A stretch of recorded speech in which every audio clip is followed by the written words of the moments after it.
In the opening scene, we see an elderly woman hiding someone's body, wrapped in a carpet, inside a freezer. The story then takes us some time into the past. 16-year-old Veronica is teaching her grandmother how to use a mobile phone. Later, they play the piano together. Isabelle Marine gives her granddaughter a gift, malachite earrings.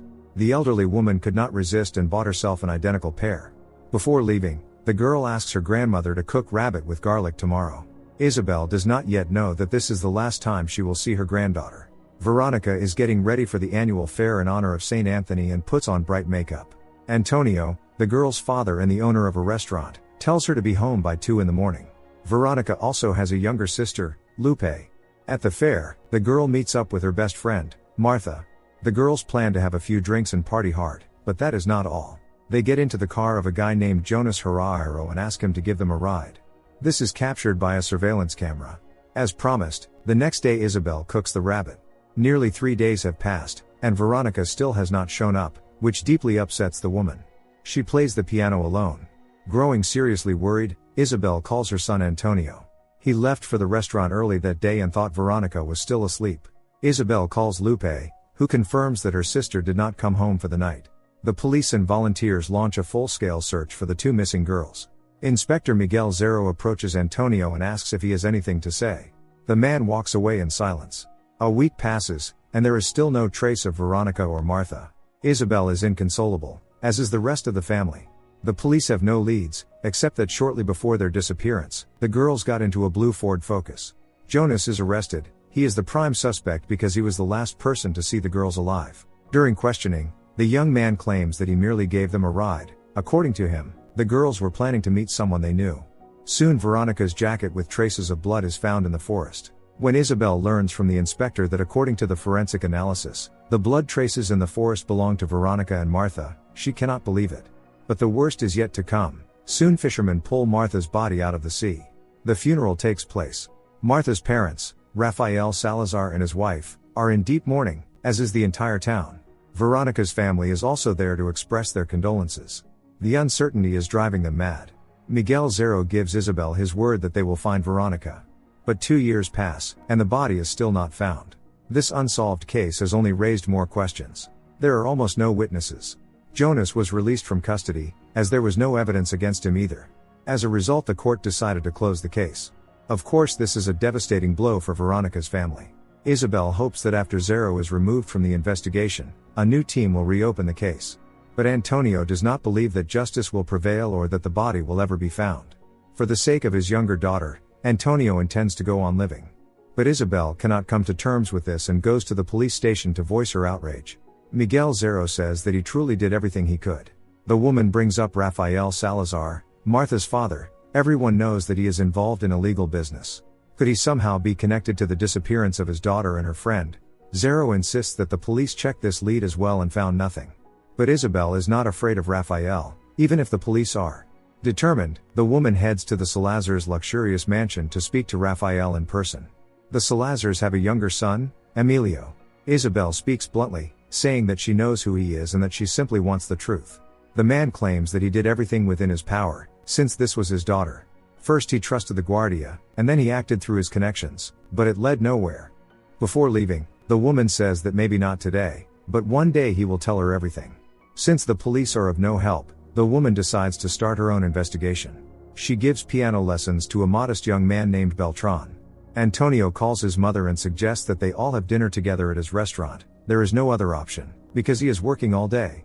Soferino, Isabelle's neighbor, approaches the woman and kindly offers to bring her water or fertilizer for her flowers.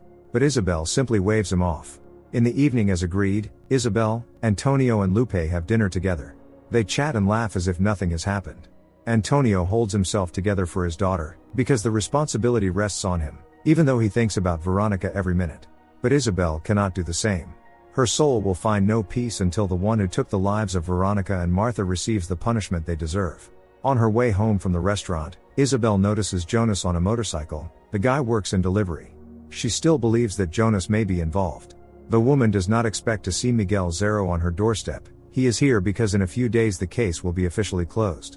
Recently Isabelle left an anonymous letter outside the police station saying, "I know what happened to Martha and Veronica."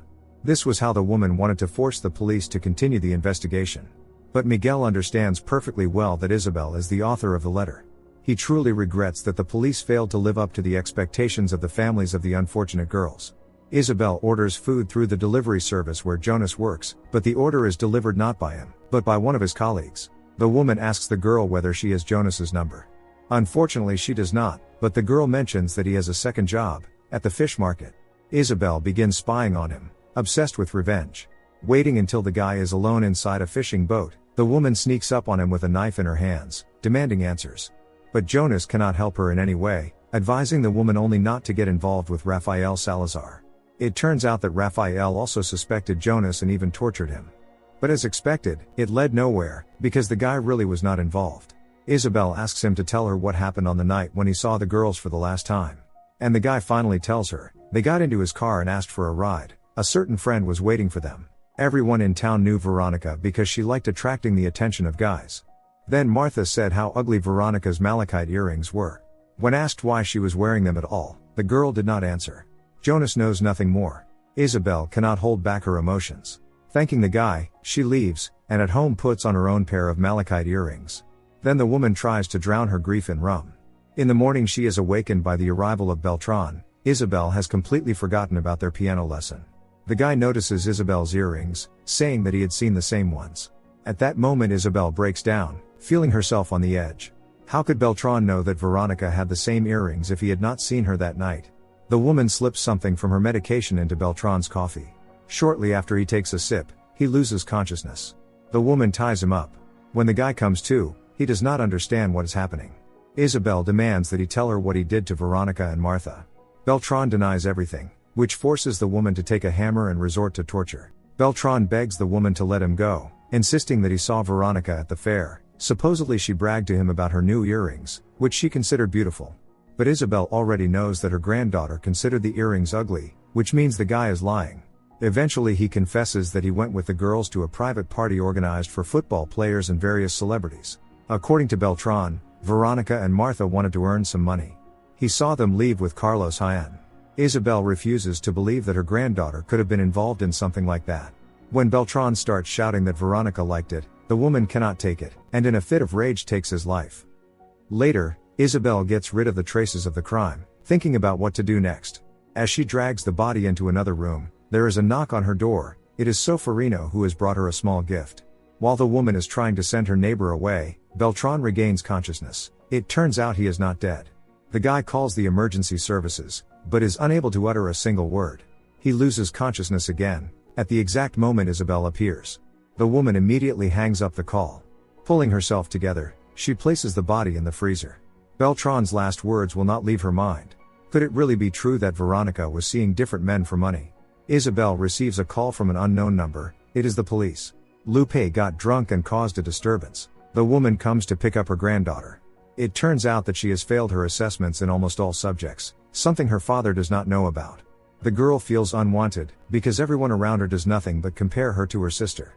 Veronica was prettier and smarter. Even in Isabelle's phone, Veronica is saved as favorite granddaughter. Photographs of Veronica stand on the shelves in the living room, but not of Lupe. Miguel Zero appears again, this time because of Beltran. His family is worried, because no one has heard from him for several hours. An additional cause for concern is a call to the emergency services from his phone. Cell towers do not provide precise location data. It is only known that Beltran called from somewhere in this area. Isabelle claims that she knows nothing and lies, saying that today the young man was in a hurry to finish their piano lesson as quickly as possible. She meets Rafael again. Isabelle had always been very close to Veronica, because the girl's mother passed away a long time ago. But now the woman doubts that she truly knew her granddaughter well. In fact, Isabelle is here to tell Rafael about the private party. She will name the man the girls left with, but only on the condition that Rafael helps her get rid of the body. Since the man has every means to do so, he agrees. Shortly afterward, Rafael kidnaps Carlos Jaén. Isabelle completely forgot that she had promised to go to the opera with Soferino this evening. The man even booked a table at an expensive restaurant. But Isabelle has no time for that now. Soferino's words that all of them should come to terms with the loss and move on do not convince her, and she slams the door in his face. Antonio calls his mother and asks her to come urgently. It turns out that in order to speed up the search for Beltran, the police seized his computer, which contained indecent photographs of Veronica. Zero handed several of the photos over to the press. Antonio knows about the party, even though he would rather not. Lupe cannot take it anymore. Everything will happen again. Paparazzi will stand watch outside their house day and night. Everyone will talk about Veronica.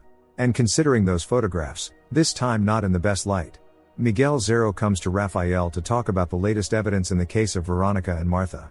The party was organized by a non-existent company, so it is unlikely that the organizers can be identified. However, wealthy guests may have purchased their expensive cars at Rafael's dealership. But the man, having no faith in justice, refuses to cooperate with the police and drives the inspector away. On the radio, a recording of Beltran's call to the emergency services is broadcast. He is listed as missing. In the background, someone can be heard whistling. It is Soferino. Isabelle is terrified that he will recognize his own whistle and figure everything out. Rafael calls the woman to say that Carlos Hyan is not involved. They meet in their usual place. The man has only managed to learn that there was another girl with Veronica and Martha, an Arab girl with a birthmark on her forehead. Isabelle has no idea whether Martha had such a friend, but she intends to find out. As expected, Soferino figures out that Beltran called the emergency services from Isabelle's house. He begins to blackmail the woman, trying to force her to go on a date with him that way. But she refuses anyway and leaves. Isabelle goes to the school to obtain Veronica's personal file. In reality, however, this is merely a pretext to find the file of the Arab girl with the birthmark on her forehead. And she succeeds. The girl's name is Jamila Abdullah. The woman discreetly photographs the file. According to a teacher, Jamila's family moved away suddenly 2 years ago. When Isabelle returns home, she sees police officers. Miguel Zero explains that a report was filed by a man who recognized his voice on the recording of Beltran's call to the emergency services. Isabelle claims that her neighbor did this out of revenge, because she refused to go on a date with him.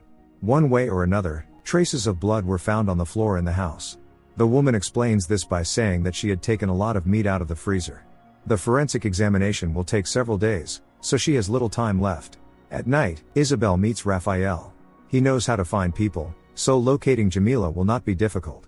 But Isabelle agrees to give the name only on the condition that Rafael takes her to Carlos. He fulfills her request. Rafael is still holding Carlos, even though he has already told everything he knows. The man demands that the captive repeat once again what he told him earlier.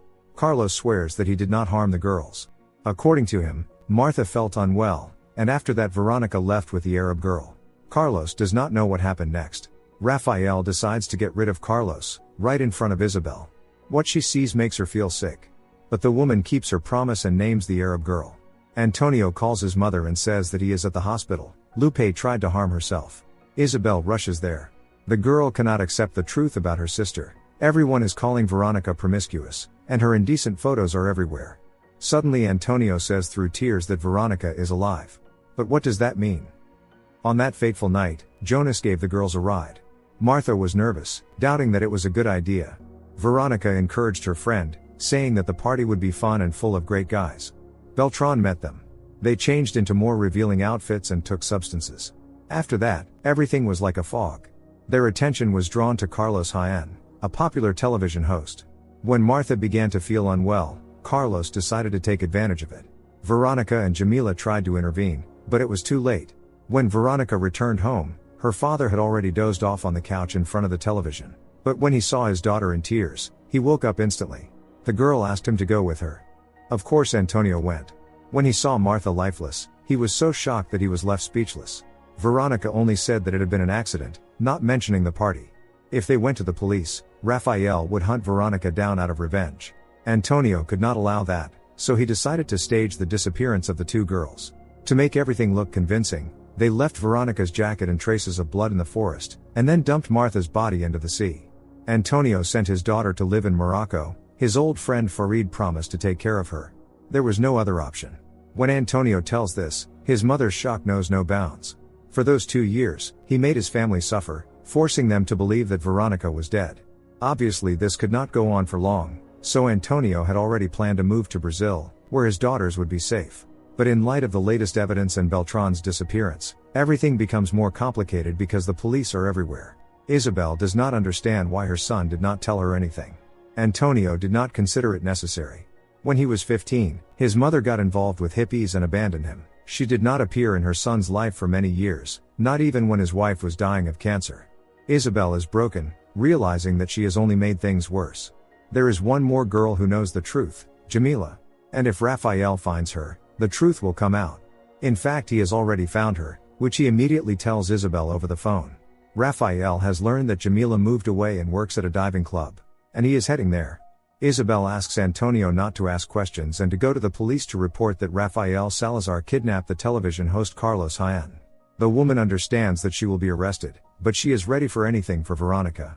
Rafael's wife begs him to leave the past behind and simply be with her, but he will not calm down until he avenges their daughter. However, as soon as the man drives off, Inspector Miguel Zero blocks his car. Rafael is taken to the police station for questioning. He denies any involvement in the disappearance of Carlos Jaén. Isabelle decides to find Jamila first. Miguel Zero interrogates Rafael, who continues to deny everything when suddenly a shocking truth comes to light. The forensic examination establishes that the blood in Isabelle's house belongs to Beltran. Rafael is released for now, since the police have no real evidence against him. Meanwhile, Isabelle follows Jamila to find out where she lives. Then the woman rings the doorbell and lies, saying that the girl's parents gave her the address. Eventually Jamila agrees to talk to Isabelle and invites her inside. Seizing the moment, the woman discreetly slips some pills into Jamila's coffee. Miguel Zero comes to Antonio, hoping that he knows where Isabelle is. It is a shock for Antonio to hear that his mother may be involved in 2 deaths. But even worse is the fact that Rafael has been released. Isabelle asks Jamila what happened at that party 2 years ago. The girl denies that she was at the party, when suddenly she loses consciousness. Isabelle plans to take Jamila's life so that she will not be able to tell Rafael anything. The woman drops the knife after seeing photographs showing Jamila together with Veronica. Suddenly Veronica herself appears. As it turns out, she has been living with Jamila recently. This is how grandmother and granddaughter are reunited. But it is only a matter of time before Rafael finds them. And it does not take long for him to appear. Since no one opens the door, he breaks the lock and goes inside. Meanwhile, Isabelle, Veronica and Jamila run as fast as they can. The police conduct a thorough search of Isabelle's house, while she herself, together with the girls, takes refuge with her old friend Io in a commune. Rafael will not find them here for some time.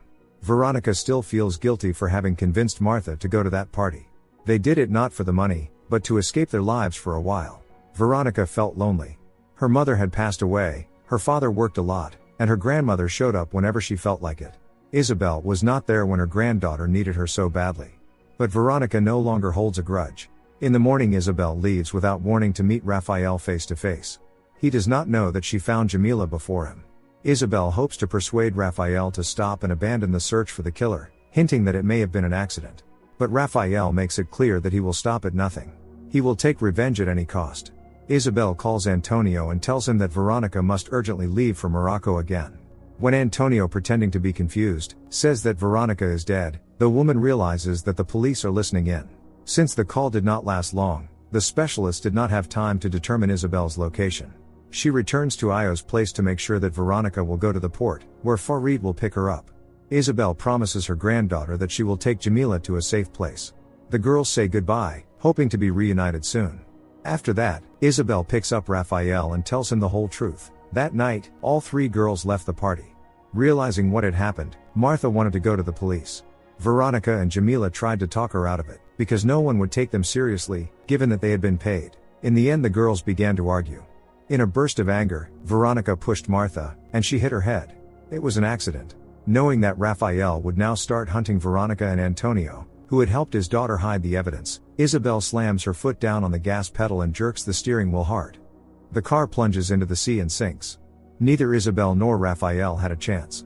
The woman did this for her family. Don't forget to subscribe to our channel not to miss more exciting new products. Also, the authors will be pleased if you leave your opinion in the comments.